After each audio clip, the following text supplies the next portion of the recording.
জিনা করছেন, নামাজ কাজা করছেন, গভীর রজনীতে উঠে গেছেন, তাহাজ্জুদের ওয়াক্তে উঠে গেছেন, তাহাজ্জুদের ওয়াক্তে উঠে গিয়ে বলছেন আল্লাহ রব্বুল আলামিনের দরবারে দুচোখের পানি ছেড়ে দিয়ে রোনাজারি করতেছেন, ইয়া রব্বুল আলামিন, নফসের ধোঁকায় পড়ে জিনা করে ফেলেছি, অন্যায় করে ফেলেছি, ইয়া রব্বুল আলামিন, দুনিয়ার কেউ দেখে নাই, দুনিয়ার কোনো মানুষ দেখে নাই, একমাত্র আপনি দেখেছেন। কে দেখেছে বলেন?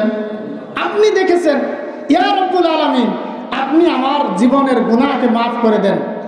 আল্লাহ রব্বুল আলামিন ওই বান্দা যদি রাতের বেলায় গভীর রাতে দু চোখের পানি ছেড়ে দিয়ে যদি রোনাজারি করে কান্নাকাটি করতে থাকে, আল্লাহ রব্বুল আলামিন ওই বান্দার চোখের পানি চোখ থেকে গড়িয়ে চোয়াল পর্যন্ত আসার পূর্বে আল্লাহ রব্বুল আলামিন ওই বান্দা বান্দির জীবনের গুনাহকে মাফ করে দেন।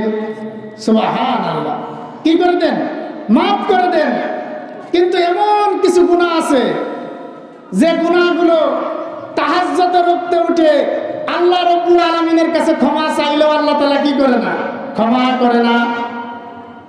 আপনি মানুষের সম্পদ লুণ্ঠন করেছেন, আপনি মানুষের উপর জুলুম করেছেন, কি করেছেন বলেন?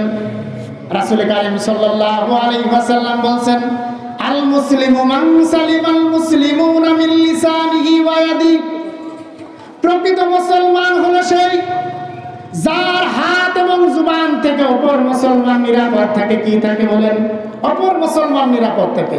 বলেন আমাদের সমাজে বর্তমান আমাদের সমাজে এমন কিছু মুসলমান আছে যাদের জবান এবং হাত থেকে কি অপর মুসলমান নিরাপদ? বলেন তো নিরাপদ। আপনার প্রতিবেশীর হাত থেকে আপনার আরেক প্রতিবেশী নিরাপদ না, ঠিক কিনা বলেন?